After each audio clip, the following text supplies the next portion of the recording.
معانا إن شاء الله النهاردة عربية مرسيدس 200 من الحالات النادرة. العربية موديل 80، زيرو دواخل بدون ملحوظة. الحوض والشنطة والقوايم فابريكا. العربية رشة بره نظافة بدون معجون، طبعا ده كله بيظهر في الكشف. العربية ما فيهاش أي برومة نهائي. صالون بحالة ممتازة، تكييف باور، الموتور 2000 سي سي. العربية مش محتاجة مصروف نهائي.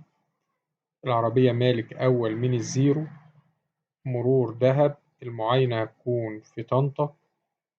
السعر إن شاء الله المطلوب في العربية 138,000 جنيه. رقم التليفون هيظهر في آخر الفيديو. تاريخ العرض 24/4/2023. إن شاء الله في آخر الفيديو هتلاقوا رابط مكتوب عليه سيارات مرسيدس للبيع، مجمعين لكم فيه كل العربيات المرسيدس المعروضة على قناة سوق سيارات. تقدروا تتفرجوا وتقارنوا ما بينهم وتختاروا الأفضل.